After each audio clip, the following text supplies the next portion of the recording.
Imagine this. The year is 678 AD.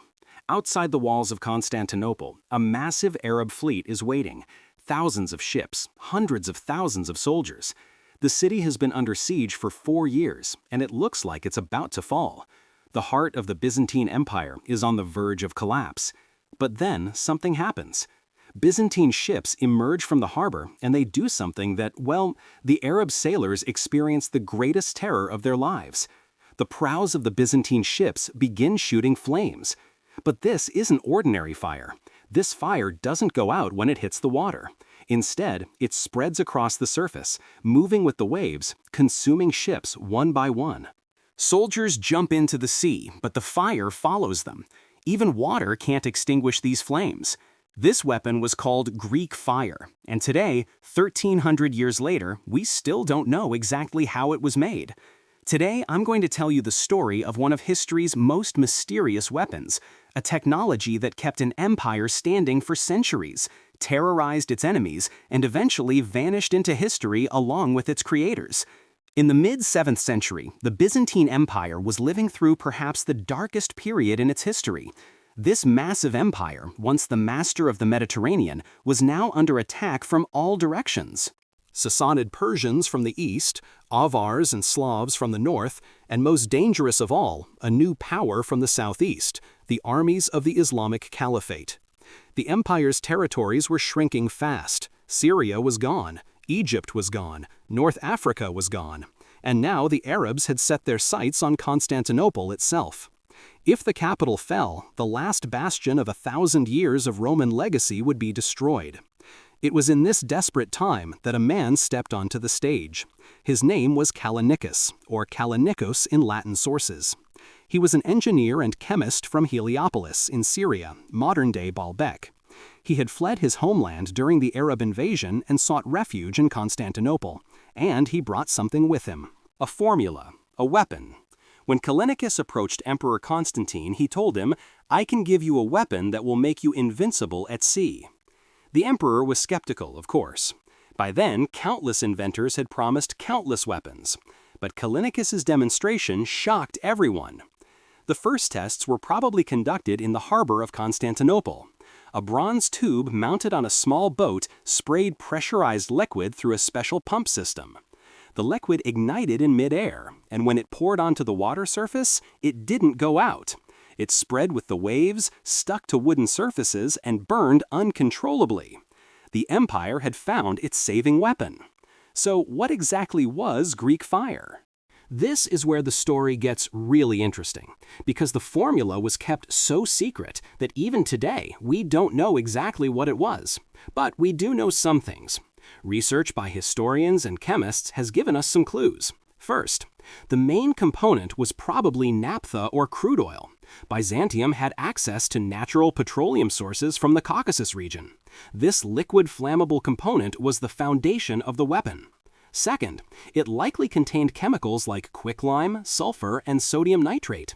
These substances made the mixture burn even more violently when it came into contact with water. According to some theories, phosphorus might have been added too. Third, the consistency and proportions of the mixture were critical. Too thin and it wouldn't spread. Too thick and it couldn't be sprayed. Finding this balance required years of experimentation. But it wasn't just the formula that made Greek fire special, it was how it was used.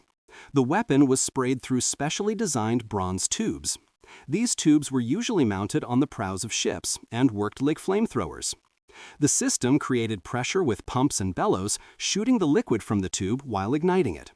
Some ships had multiple tubes. Admiral ships might have 5 or 6 tubes, positioned to spray fire in all directions.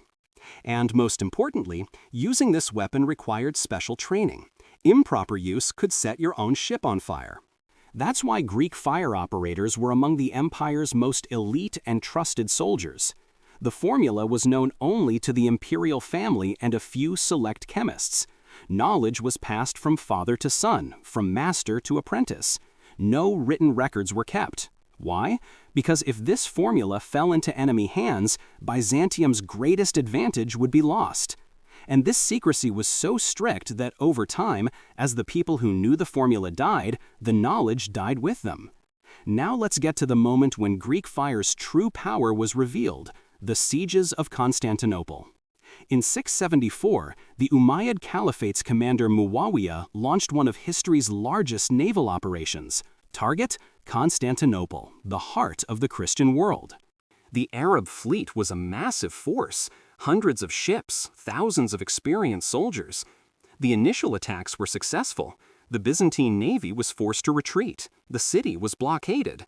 But in 678, in its fourth year, everything changed. The Byzantine fleet emerged from the harbor equipped with their new weapon. The Arab ships thought at first this would be a normal battle. They approached. Archers took position. And then, the first Byzantine ship unleashed fire from the bronze tube on its prow. According to one Arab source, soldiers described the moment as if fire was raining from the sky. When the fire hit the water, it didn't go out, it spread. Ships caught fire one by one. Soldiers who jumped into the sea saw the fire following them. Panic set in. The Arab fleet scattered. The siege was broken. This was Greek fire's first great victory, but not its last. In 717, the new Caliph Suleiman came with an even greater force. This time there was both a land and sea siege. 1,800 ships, 80,000 soldiers. Constantinople's fall seemed inevitable, but Emperor Leo was prepared. The Byzantine fleet was fully equipped with Greek fire. Not just large ships, even small, fast boats carried this weapon. The first major clash occurred at the entrance to the Bosphorus.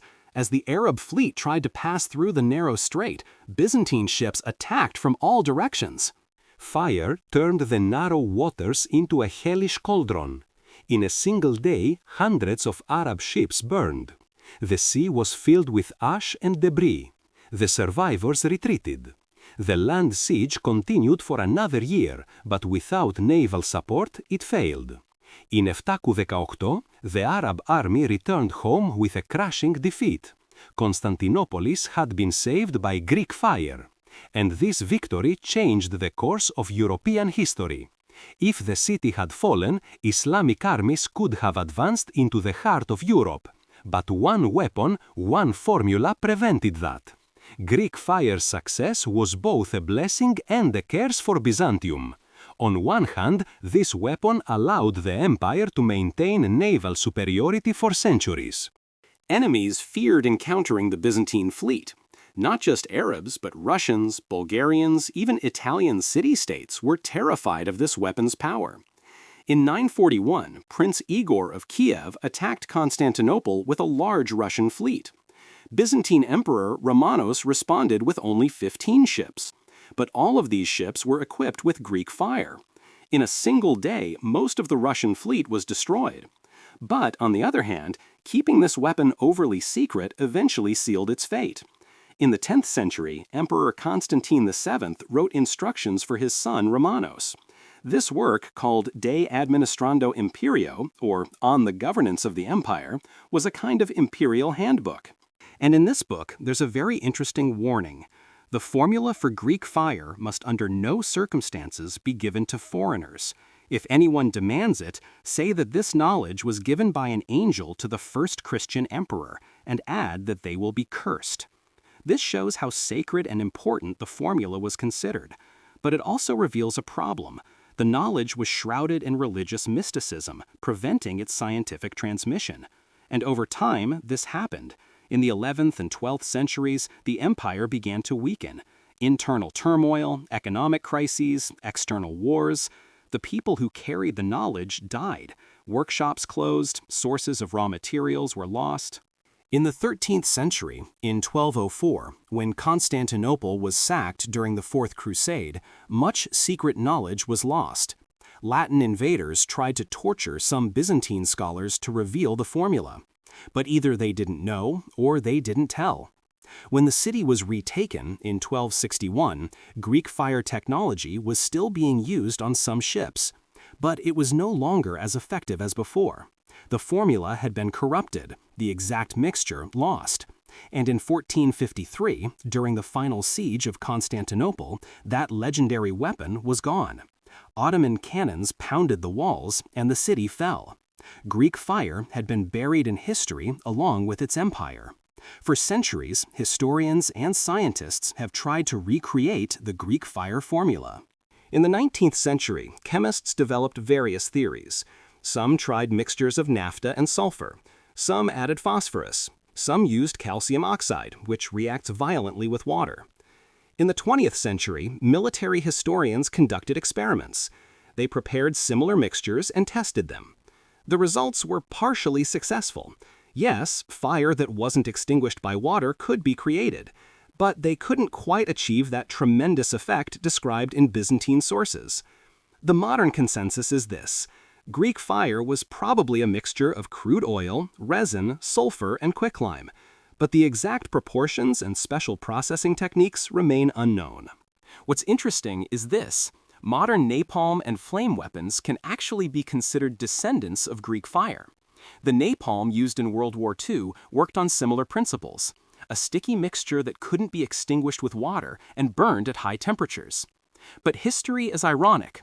Byzantium kept its weapons so secret that it lost its own technological advantage.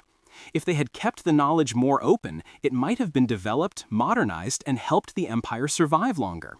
The story of Greek fire actually teaches a profound lesson about the relationship between knowledge, power, and secrecy. This weapon that protected an empire for centuries became irretrievable when it was lost. Secrecy made it powerful, but also caused its death.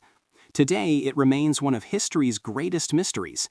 Perhaps one day, in a library, in a monastery, in a dusty manuscript, that lost formula will be found.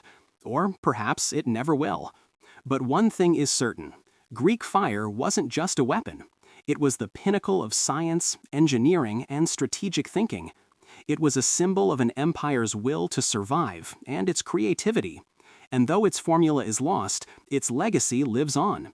In every modern chemical weapon, in every military technology, there are traces of the scientific curiosity that has flowed since Callinicus's day. Perhaps the most important lesson is this: knowledge grows when shared, disappears when hidden. Byzantium learned this lesson in the most painful way. And you, after watching this video, have learned the story of history's most mysterious weapon. The story of that miraculous formula that set the seas ablaze 1,300 years ago, saved empires, and was lost forever. If you enjoyed this video, don't forget to like and subscribe. Follow us for more surprising stories from history. See you in the next video.